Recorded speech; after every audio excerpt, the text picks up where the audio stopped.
Hi hello नमस्कार, कसे आहात सगळे. अर्चूज होम किचनमध्ये तुमचं सगळ्यांचं पुन्हा एकदा मनापासून स्वागत. चला तर आज उन्हाळा स्पेशल कैरीचं पन्हं कसं बनवायचं ते बघूयात. खूप भन्नाट लागतं, आंबट गोड तिखट अशा चवीचं हे पन्हं बनवून तयार होतं आणि ते पण खानदेशी पद्धतीमध्ये. पन्हं कसं तयार करायचं ते बघूयात.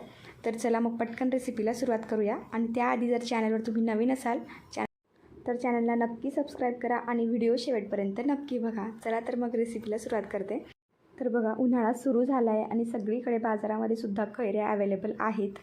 तर बघा, शक्यतो अशा कैऱ्या निवडून घ्या. अशा लांबट कैऱ्या नका घेऊ, त्या खूप गोड असतात. तर थोडीशी आंबट कैरी असली ना तर तिचं पन्हंसुद्धा मस्त आंबट गोड असं चटपटीत पन्हं बनवून तयार होतं.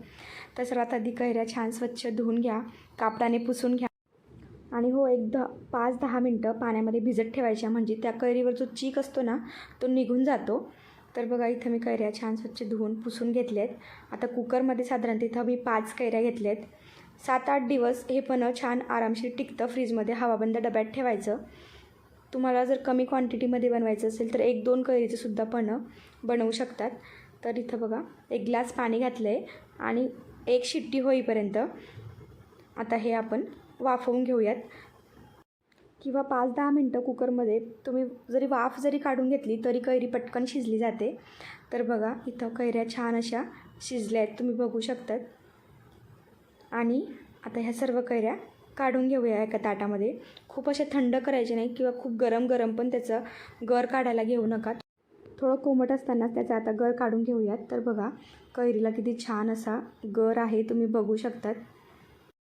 तर कच्ची कैरी ही खूप फायदेशीर असते. यामध्ये भरपूर प्रमाणात व्हिटॅमिन सी असतं. जर तुम्हाला पचनाचा किंवा गॅसचा ॲसिडिटीचा त्रास असेल तर तुम्ही हे असं पन्हं बनवून दुपारच्या वेळेस जेवणात तुम्ही घेऊ शकतात. खूप छान लागतं आणि पचनाचासुद्धा आपल्याला त्रास होत नाही. पचनसुद्धा चांगलं होतं, सुधारतं. तर नक्की तुम्ही हे असं पन्हं नक्की ट्राय करून बघा. तर बघा, इथं मी सर्व कैऱ्यांचा गर काढून घेतला आहे. आता ही कैरी थोडीशी आंबट होती चवीला, तर यामध्ये मी थोडा जास्त गूळ घालणार आहे. तुमची कैरी जर थोडी कमी आंबट असेल तर गूळ कमी घालायचा. तर बघा, आता हा सर्व गूळ आपण या गरामध्ये घालून घेऊया आणि छान आता असा हा मिक्स करून घ्यायचा गूळ.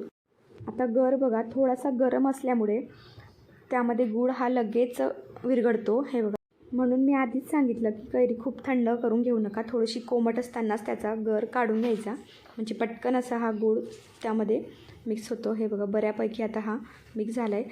रवी घ्यायची, मॅशर असेल तर मॅशर घ्या आणि छान हे गुळाचे जे खडे असतात ते आपण अजून चांगले असं हे यामध्ये सर्व मिक्स करून घ्यायचं.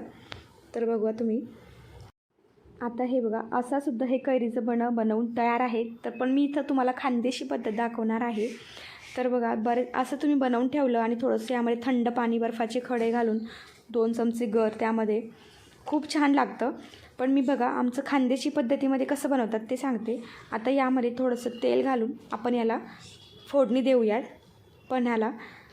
आणि हे आम्ही ग्लासात घेऊन नाही खात, तर आमच्याकडे कसं खातात, जेवणासोबत एका वाटीमध्ये घ्यायचं आणि चमच्याने ते खायचं, असं आम्ही खातो. तर थोडंसं तेल गरम झालं की यामध्ये थोडीशी मोहरी, जिरं घालायचं. छान तडतडलं की आता यामध्ये पन्हं घालूया आणि आता यामध्ये थोडंसं तिखट मीठ घालून मस्त असं हे चटपटीत आंबट गोड तिखट अशा चवीचं हे पन्हं बनवून तयार होतं. तर बघा, यामध्ये थोडीशी पाण्याच्या आधी कन्सिस्टन्सी ॲडजस्ट करून घेऊयात. थंड झाल्यानंतर काय होतं ना, हे पन्हं खूप घट्ट होतं फ्रीजमध्ये ठेवल्यावर. तर म्हणून मी थोडंसं पाणी घातलं आहे. थोडंसं तिखट घालायचं आणि थोडंसं चवीपुरतं मीठ घालायचं, खूप जास्त नाही, थोडंसं घालायचं. आणि बघा, आता छान याला एक उकळी काढून घेऊयात. आणि बघा, मस्त आंबट गोड तिखट असं भरपूर प्रमाणात व्हिटॅमिन सी असलेलं, आपलं शरीराला थंडावा देणारं कैरीचं पन्हं बनवून तयार आहे आणि ते पण खानदेशी पद्धतीमध्ये. आता बघा, हे थंड झालं की हवाबंद डब्यामध्ये स्टोअर करून ठेवायचं. 15-8 दिवस छान टिकतं. तर बघा, आणि जेवणाच्या वेळेस वाटीमध्ये घ्यायचं आणि चमच्याने खायचं, खूप भन्नाट लागतं. तर बघा, कसा वाटला आजचा व्हिडिओ मला कमेंट करून नक्की सांगा. आणि व्हिडिओ आवडला असेल तर व्हिडिओला लाईक करा, शेअर करा आणि सबस्क्राईब करायला अजिबात विसरू नका. तर भेटूया अशाच छान छान खानदेशी रेसिपीसोबत